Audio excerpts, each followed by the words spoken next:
So after we do our dyno run, you can see we're going back in and we're looking at the volume efficiency versus the readings that are being pulled during the actual run.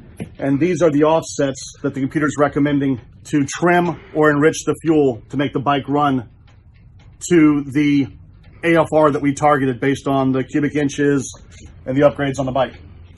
So most shops, anything 4 or 5, they call it good and roll it.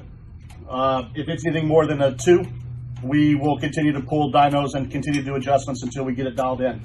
2 or less is the only thing acceptable. So as you can see up here in the 1500 RPM range, no, 1625 at 10% and 15% throttle, we've got a -10 offset. -8 at 1500 at 20% throttle. So those numbers, those are pretty big adjustments.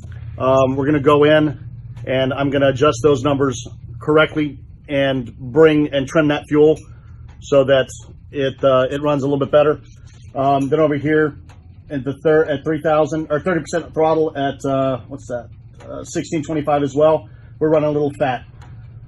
So we're going to go through and make all these adjustments. This is on the rear cylinder, and we're going to pull. I'll pull up the front cylinder, and you'll see similar adjustments.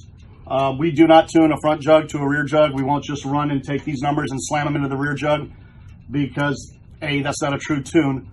The exhaust pipe is longer from the front jug to the exhaust. You've got fuel disparity, you've got fuel pressure variances, you've got intake variances as far as the way the intake was milled that causes airflow to be slightly different, variances in the heads. So to just take your numbers from the front jug and slam them into the rear, you're not going to get a true tune. So when this bike came in at 3,000 to 3,500 RPM, wide open throttle, the bike hesitated, stalled out. You'd have to release the throttle and then wrap back into it again. It was running rich, so it was loading up. Now we've trimmed it out. There's a full, nice, smooth power band all the way through. And that's the big thing. Besides giving you the maximum torque and horsepower and tuning the bike for performance, the number one thing that people comment about is how smooth their bike runs after they've been tuned. The bikes run exceptionally clean, exceptionally smooth. Fuel mileage goes up, performance is better, etc. You know, and that's the goal. People always ask, when should I get my bike tuned? The answer is the minute you pick it up, because Harley tunes their bikes to be one size fits all, one elevation, one riding style, one weight.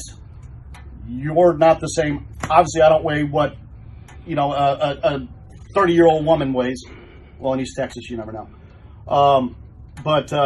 So those bikes are one size fits all. We go in and actually tailor the bike to fit you, where you live, how you ride, how much you weigh, whether you ride in 2 up or 1 up, whether you ride with luggage, etc., etc.